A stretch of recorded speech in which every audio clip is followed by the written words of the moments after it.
ये रील जो है एक नया नशा है, शराब से बढ़कर, अफीम से बढ़कर। ये आपके मन को 1 मिनट में सेट कर देगा। अगर 6 महीने आप देखते रहे तो उसके बाद ना आप कायदे से खा पाओगे, ना पढ़ पाओगे, ना प्रेम कर पाओगे। आप आध्यात्मिक रूप से नपुंसक हो जाओगे, खत्म। मैं पूरी कोशिश करूंगा कि आपको उसकी हल्की सी झलक मिल जाए, और अगर मिल गई तो आप ये समझ लो कि आज ही आपका जीवन 90% बदल जाएगा। यह श्लोक 1,00,000 करोड़ रुपए का है।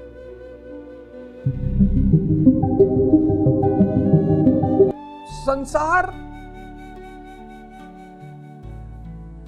एक ऐसा चक्रव्यूह है कि इसमें जितने लोग उलझे हुए हैं बिना मतलब।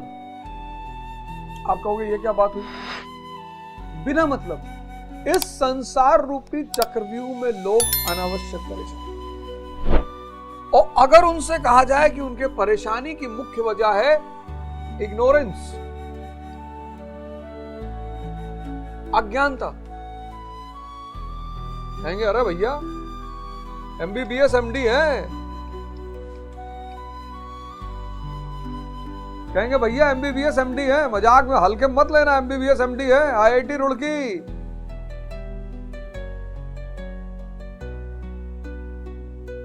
DSW, Stanford university. तो क्या फर्क पड़ता है? दुनियावी शिक्षा और आध्यात्मिक ज्ञान दोनों का कोई संबंध नहीं। हाँ, दुनियावी शिक्षा थोड़ा सा काम यह करती है कि आपके सोचने समझने की क्षमता का विस्तार कर सकती है, बस। अब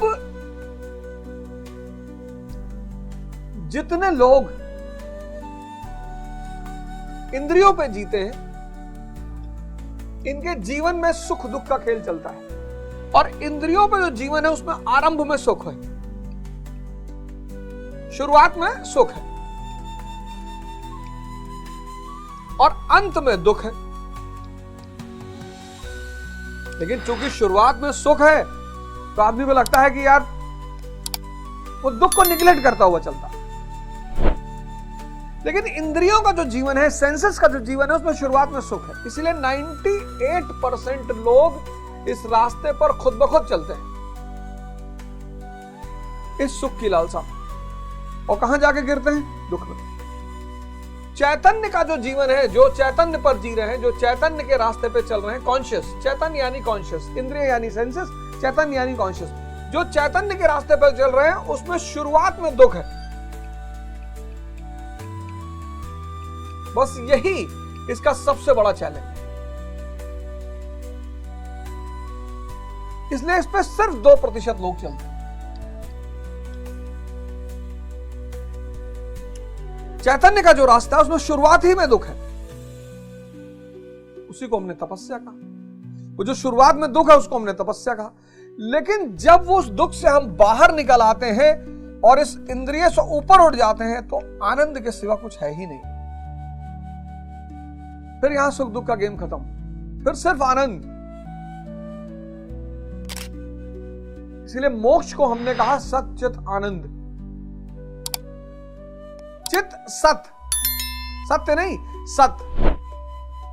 मैं पूरी कोशिश करूंगा कि आपको उसकी हल्की सी झलक मिल जाए, और अगर मिल गई तो आप ये समझ लो कि आज ही आपका जीवन 90% बदल जाएगा। यह श्लोक 1,00,000 करोड़ रुपए का है, एकमात्र श्लोक। ऐसे न जाने कितने श्लोक गीता में है, लिए एक श्लोक 1,00,000 करोड़ रुपए का है। अगर इस एक श्लोक को कोई व्यक्ति समझ जाए तो आप समझ लो कि उसके जीवन में 90% दुख, चुनौतियां तुरंत खत्म हो जाए।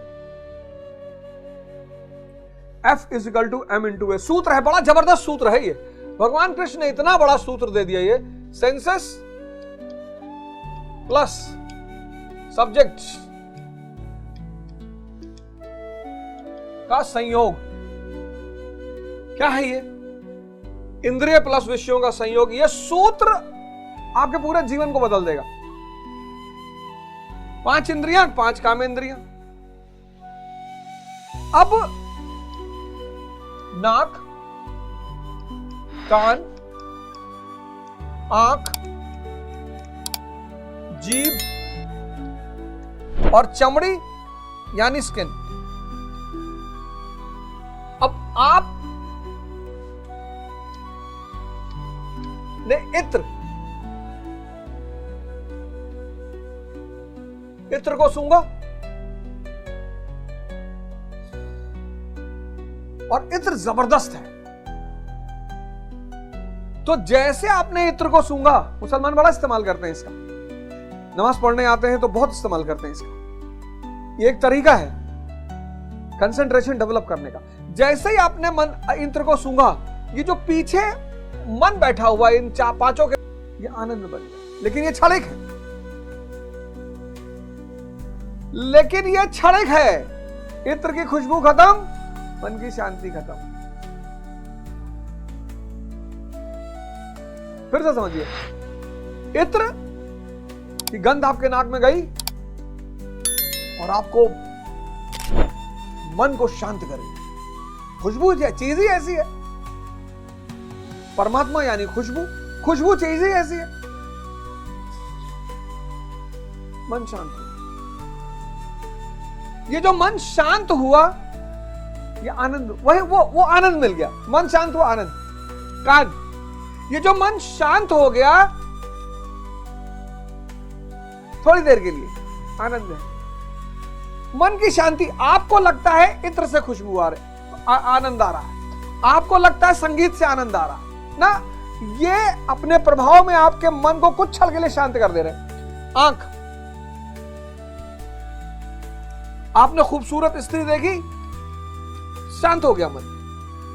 आपने मटर पुलाव देखा मुंबई लोकल की भीड़ में, किसी स्त्री का स्पर्श मिल रहा है,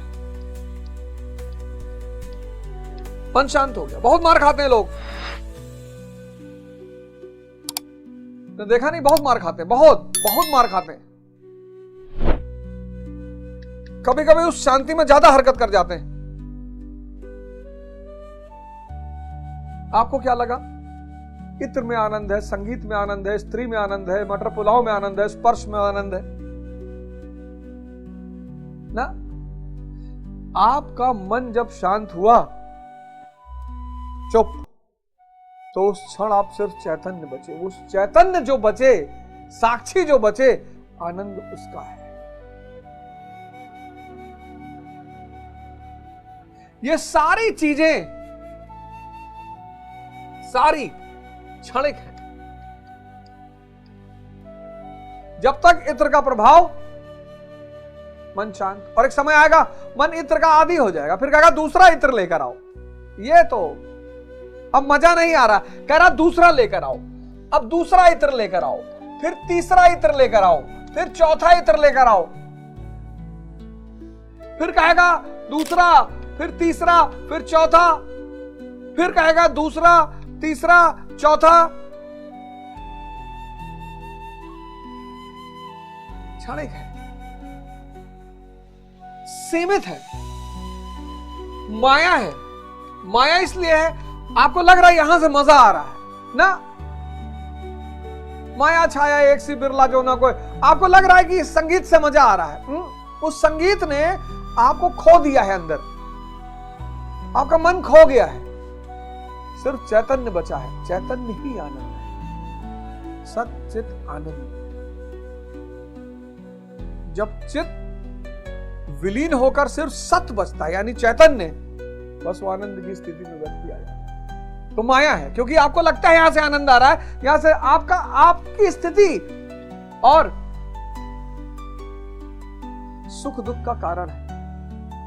इत्र खत्म, इत्र का प्रभाव खत्म, लाइट चली गई, 6 घंटा आदमी पसीने में डूबा रहा, उसी शरीर से बदबू आने लगी। वही शरीर जो इतना आकर्षित लग रहा था, इतना प्यारा, इतना अच्छा, उसी से बदबू आने लगी।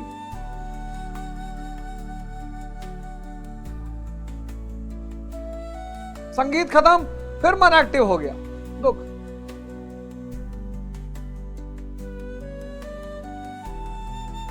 डिपेंडेंसी, ये इंद्रिय विषय संयोग आपको बाहर निर्भर कर देते हैं।